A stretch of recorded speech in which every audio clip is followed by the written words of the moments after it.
Œuvre de Maria Valtorta, tome 8, chapitre 516, intitulé À Gabaon, le miracle du petit muet et éloge de la sagesse en tant qu'amour pour Dieu, le 22 octobre 1946.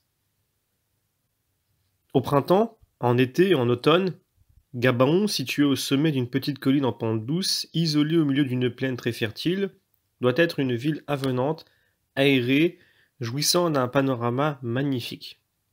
Ces maisons blanches se cachent presque dans la verdure des arbres à feuillage persistant, de toute espèce, mêlés aux arbres, dégarnis à cette époque mais qui, à la belle saison, doivent transformer la colline en une nuée de pétales légers, et plus tard en un triomphe de fruits.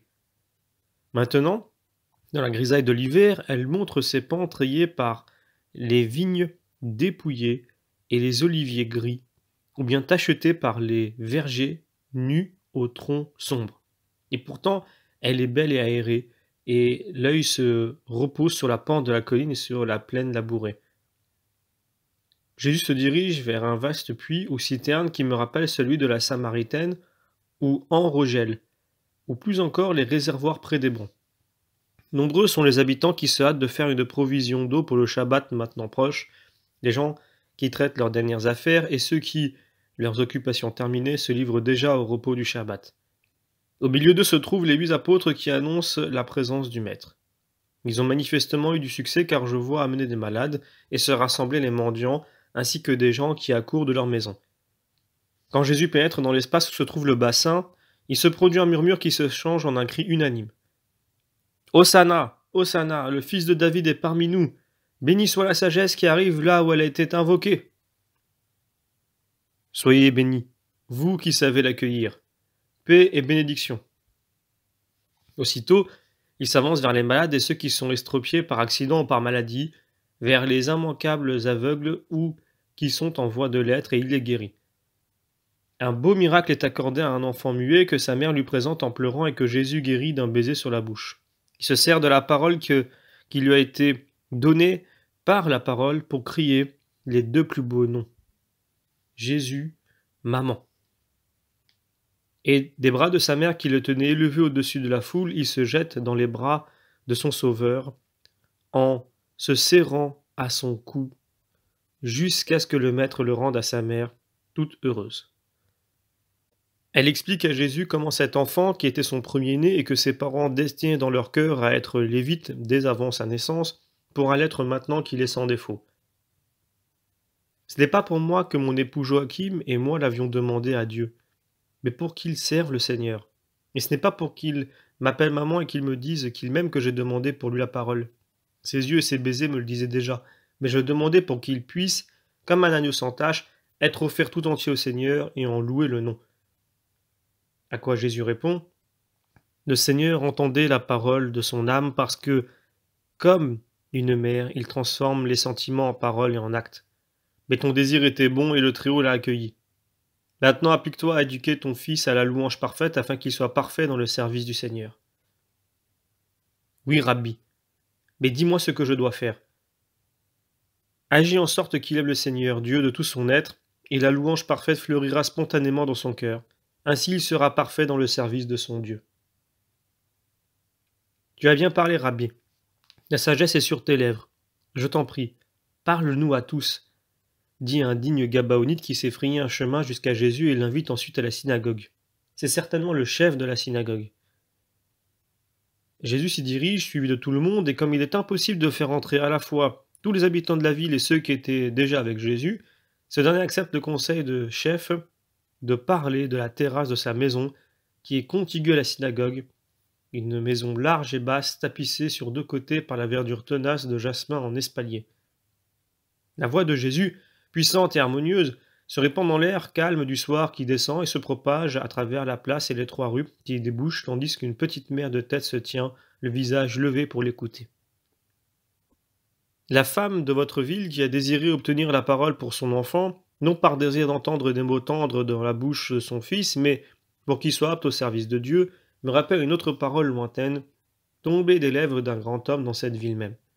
À celle-là, comme à celle de votre compatriote, Dieu a acquiescé car il a vu dans les 2 une demande conforme à la justice, une justice qui devrait se trouver dans toutes les prières, pour qu'elle trouve de la part de Dieu accueil et grâce. Qu'est-ce qui est nécessaire pendant la vie pour obtenir ensuite la récompense éternelle? La vraie vie sans fin, dans une béatitude éternelle? Il faut aimer le Seigneur de tout son être et le prochain comme soi-même.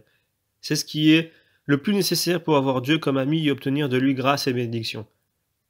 Quand Salomon, devenu roi à la mort de David, assuma de fait le pouvoir, il monta à cette ville où il offrit en sacrifice de nombreuses victimes. Et cette nuit-là, le Très-Haut lui apparut pour lui dire « Demande-moi ce que tu désires ».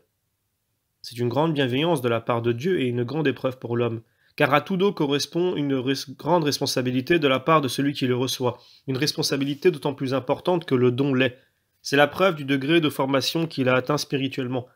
Si une âme comblée de bienfaits par Dieu descend vers le matérialisme au lieu de se perfectionner, elle a raté l'épreuve, et elle montre ainsi l'absence ou l'insuffisance de sa formation. La valeur spirituelle d'un homme se reconnaît à deux indicateurs, sa façon de se comporter dans la joie et celle de se comporter dans la souffrance.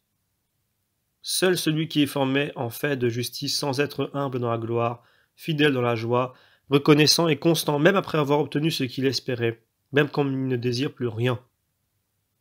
Et seul celui qui est réellement saint sait être patient et rester plein d'amour pour son Dieu quand les peines s'acharnent sur lui. Maître, puis-je poser une question? Demande un habitant. Parle.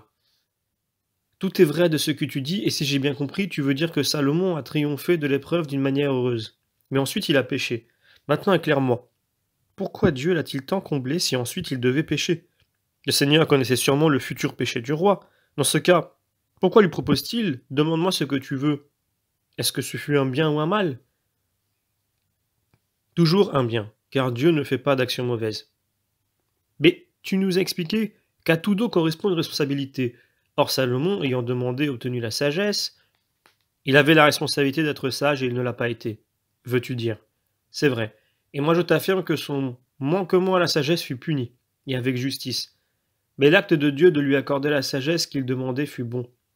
Et bon fut l'acte de Salomon de demander la sagesse et non des jouissances matérielles. Et étant donné que Dieu est Père et qu'il est justice, au moment de l'erreur, il en a pardonné une grande partie en se souvenant que le pécheur avait autrefois aimé la sagesse plus que toute autre chose et que toute autre créature. Un acte aura atténué l'autre. La bonne action, faite antérieurement au péché, reste et elle vaut pour le pardon, mais quand le pécheur se repent, après avoir péché.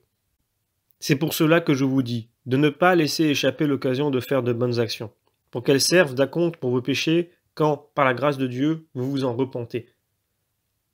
Même lorsque les bonnes actions semblent passer, et on peut penser à tort qu'elles n'œuvrent plus en nous pour créer de nouvelles stimulations et de nouvelles forces pour les œuvres bonnes, elles restent actives, ne serait-ce que par le souvenir qui remonte du fond d'une âme avilie et suscite le regret du temps où l'on était bon. Et le regret est souvent un premier pas sur le chemin du retour à la justice. J'ai dit qu'une simple coupe d'eau offerte avec amour à quelqu'un qui a soif ne reste pas sans récompense. Une gorgée d'eau n'a aucune valeur matérielle, mais la charité la rend meilleure et elle ne reste pas sans récompense. Il arrive que cette dernière soit un retour au bien qui se forme par le souvenir de cet acte. Des paroles du frère assoiffé, des sentiments du cœur à ce moment-là, du cœur qui offrait à boire au nom de Dieu et par amour. Et voilà que Dieu, à la suite des souvenirs, revient comme un soleil qui se lève après la nuit obscure pour resplendir sur l'horizon d'un pauvre cœur qu'il a perdu et qui, fasciné par son ineffable présence, s'humilie et crie « Père, j'ai péché, pardonne, je t'aime de nouveau ».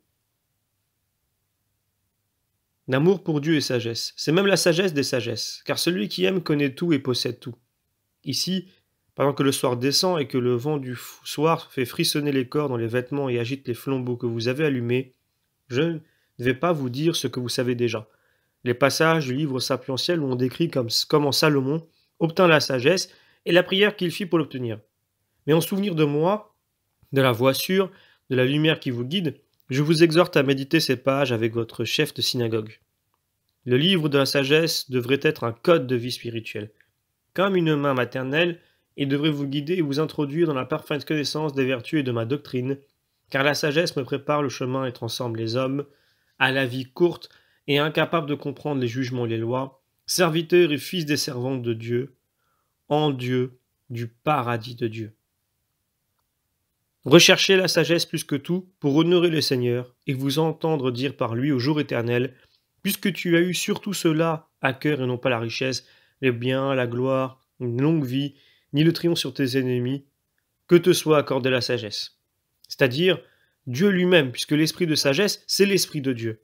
Recherchez plus que tout la sagesse sainte, et c'est moi qui vous le dis, tout le reste vous sera donné et d'une façon qu'aucun des grands du monde ne peut se le procurer. Aimez Dieu, souciez-vous seulement de l'aimer. Aimez votre prochain pour honorer Dieu. Consacrez-vous au service de Dieu, à son triomphe dans les cœurs. Convertissez au Seigneur celui qui n'est pas l'ami de Dieu. Soyez saints. Accumulez les œuvres saintes pour vous défendre contre les faiblesses possibles de la créature. Soyez fidèles au Seigneur.